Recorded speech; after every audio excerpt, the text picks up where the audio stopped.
Thank you for inviting us. We're really excited to talk with you about our mobile making program. This is an after-school program for middle school, upper elementary age youth, where they get hands-on involvement with STEM making projects. And the program is led by university student facilitators, mostly undergraduates. So we'll tell you more about that in a minute. We are a team of folks from across the Cal State system. We'll introduce ourselves sort of in batches as we go along. I'm Ed Price. I'm a professor in physics and the director of our Center for Research and Engagement in STEM Education at Cal State San Marcos. Joining me from CSUSM is Sinem Siyahhan and April Nelson. And the rest of the team will do intros down the road a little bit, so hang on for that. We're going to try, I think this might be a JNIPER first to do breakout session like this. I'm not sure, but we've got a pretty big group of folks and a lot of different parts to this project. So we thought it'd be fun to have a brief intro and then do some breakout rooms where we can do more discussion, more interaction, and you can folks can talk about stuff that is of most interest to them. So more details on that as we go along. I'm going to start with a quick overview of what mobile making is. The idea behind the program is that we are mobile in the sense that we are going out from our universities to sites in the community, often schools, but sometimes other community sites, and engaging students in after-school STEM making. I'll say a little bit more about STEM making in a second, but briefly, these are hands-on STEM projects. We're looking at to engage middle schoolers, upper elementary aged youth. And we're going out every week during the academic year. It varies a little bit, but maybe 9 times in the spring and fall, or in the fall and spring would be typical. And we're there for about an hour and a half. We have a variety of different kinds of design challenges that we engage the students with. You can see some illustrative shots there on the slide. And importantly and critically, these activities are facilitated by STEM majors or future teachers who are university students.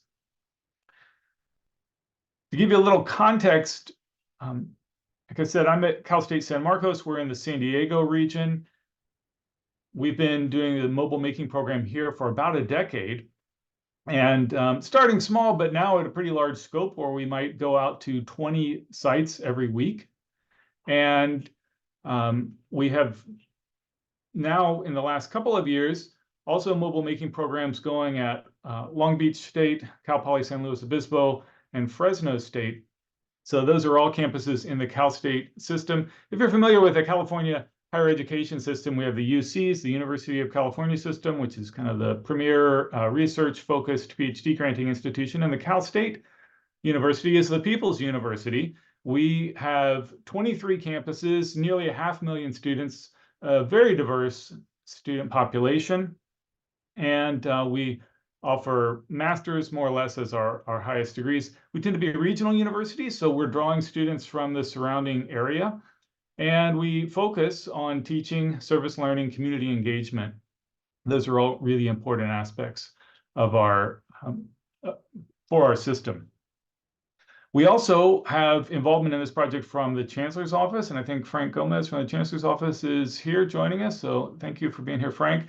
He is a huge champion for this program and a key coordinator across the campuses. You can imagine 23 campuses, there's a lot going on, and it's important to facilitate those communications. And we've had support from the National Science Foundation's ISIL program, Advancing Informal STEM Learning, over the years. So I want to acknowledge their support, which has been essential for this. So I'd like to highlight a little bit of the research-based design principles that have guided the development of this program. Our program is similar to some others you may have heard about. There's, I see Noah and Jessica on the call. So we've got folks from Colorado where there's PISEC, which is similar to this in many ways. And I'm sure there's other programs like this. We have designed ours around 6 core ideas.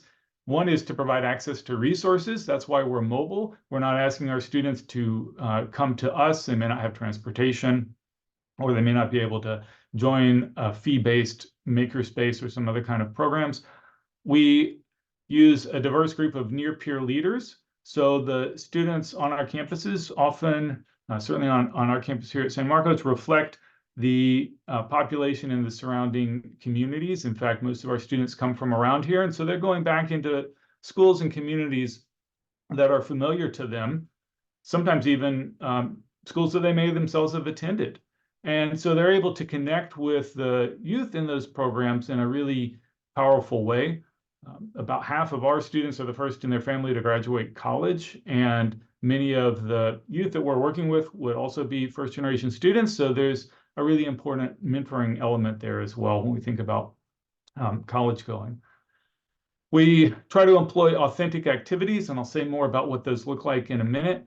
We are always soliciting input from our participants, so we're gathering feedback from them after every session and then on longer timescales. And also, our facilitators are incredible agents at observing what's happening, what's working, hearing from our participants, and relaying that back to the project leadership. Legitimacy within the community to be, as much as we can, a genuine partner in these things and not someone who's coming in to do something to them. It's been incredibly important for us to have partnerships with our sites. The involvement of somebody on the site who can be more than just a liaison, but an advocate and a champion for that has been really important, as we've seen consistently across the different sites we've worked at. Let me tell you a little bit about what some of the activities look like. We try to frame them as design challenges so that there is a context that's meaningful to our participants and that drives the engagement with STEM making. Because so here's an example challenge, right? You're part of an animal rescue team. You have to think about the kind of animal you might like to rescue and embellish this scenario a little bit, and then design a pulley system that can bring the animal to safety. And I will tell you, it is way more engaging for kids to think about rescuing an animal than just to make a bunch of pulleys and lift something or whatever. So it has meaning for them, and they can connect with it, and becomes much richer. Given the constraints of our program, because we are going out to the sites and we're carrying supplies and materials, this is less open-ended than it might be if you walked into a makerspace and I'm going to do whatever I want here, make whatever I want. At the same time, within that constraint, we try to balance that with opportunities for participant choice and creativity, and allowing them to make these their own in important ways. So that's one example. The sort of challenges we do tend to maybe fall into a few different categories. We have some that are more mechanical in nature. So the example on the left is building a hydraulic bridge that can raise and lower. That's an example of something that's pretty low cost. There's some syringes and tubing, but there's also a lot of cardboard and popsicle sticks. It's pretty cheap. You can implement that at scale, and people can take it home when they're done. We have other projects that have electronics components. So this carnival ride example is driven by a motor. We use lots of LEDs, coin cell batteries, things like that as well. We also have some projects that that utilize technology, like designing things in Tinkercad, Scratch programming. We use Spheros sometimes. So some of those are more expensive and a little less scalable. You can't take the Spheros home with you afterwards, but they provide a different kind of engagement for students. What I'd like to do now is so hopefully giving you just a brief picture of what this looks like, to now tell you that we're going to have these 4 topics for breakout discussion. The first one is university context and program models. It's going to be led by Ali Hansen. Student experiences as facilitators and researchers. So we have several students joining us: Claire Gillespie, Isabella Contreras, Samantha Caldera, and then Jess Jensen and Jasmine Nation, our faculty at San Luis Obispo, Cal Poly. Program outcomes, learnings, and scalability, led by Sinem Siyahhan, and connections with community and non-school settings, like libraries, for instance, Jem Kiesel. So what I'm going to do is ask each of them to briefly introduce themselves and their breakout. Okay, so this is like a 1-minute pitch, and then then we'll open breakout rooms, and I'll invite folks to choose which one they want to join in on. The plan is to do about 15 minutes of conversation in those rooms, and then do another round. So imagine that you can, you can sample 2 of these in that time. And then we'll all come back together for discussion. So if there's stuff from other rooms you're curious about, there's a chance to ask that as well. So up first, Allie. Good morning, everyone. Happy to be here. I'm Allie Hansen. I am from Fresno State. And we also have a graduate student, Samantha. Do you want to say hi, Sam? Hello. So I am going to be leading our first breakout room, University Context and Program Models. And this is really a high-level overview. And so I'm happy to talk about any of these program components, but participating faculty will look at STEM disciplines, and education faculty are working together on this project. We have some faculty that are coming from life sciences, others from physical sciences. And we also have some faculty that are situated, that are STEM faculty within colleges and schools of education. So if you want to talk about getting faculty involved from those various disciplines. I'm also happy to chat about our undergraduate students. So we have a few different models and variations across the 4 CSU campuses that have got this mobile making program running. And for our undergraduate students, some of us focus on STEM majors, and other programs are really designed more for future teachers. So if you want to talk about the differences therein, a variety of community partnerships. Ed has already mentioned some of those. We've got a lot of school partnerships. We've also expanded to some libraries and community groups like the Boys and Girls Club. And then I hope what will be interesting is also the university context. So again, a lot of variations across our 4 campuses, but some of us are using a service learning model. So these are students who are receiving course credit and engaging in some community outreach as part of that course. And some of those service learning courses are mandatory. Students have to take them versus elective. So we can talk about the pros and cons therein if you're trying to get something similar started at your university. And aside from the service learning students that receive course credit, we also have some programs or variations that pay students to go out and to facilitate these activities. So again, there's a lot of pros and cons that come with each of those variations. So if you want to chat about any of those kind of high level overview models, I'm happy to do that in breakout room 1 with you.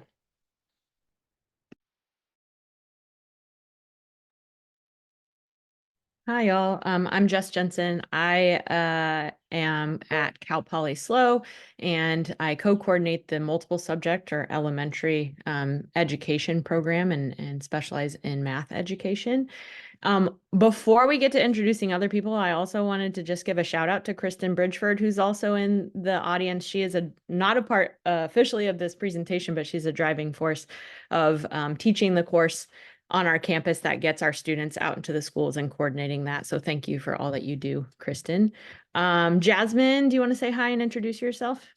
Hi, I'm Jasmine Nation. I'm an assistant professor in liberal studies, so it's basically like elementary education, and I'm the science specialist, so teaching about what science will look like in the elementary classroom. And I will pass it over to Bella. Hello, I'm a 3rd-year undergraduate student at Cal Poly, majoring in liberal studies. And then I'll pass it to Claire. Hi, I'm Claire, and I'm also an undergrad at Cal Poly doing the mobile making. And then Sam, do you want to introduce yourself a little bit more? Yeah, I'm Samantha. So I am with Fresno State, but we do the same thing. So I am a STEM ambassador with the mobile making program there, and then a grad student as well. Thanks, Sam. All right, Bella's going to give a little insight into this breakout room. Yes, thank you. So in our breakout room, we'll briefly introduce our after-school program and talk about our experiences leading and researching small group maker activities to encourage elementary school students as makers and science people. We are excited to answer questions and talk about ways college students can be involved in this type of project.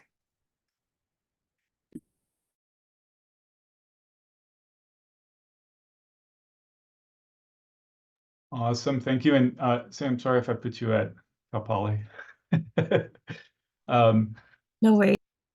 Thanks.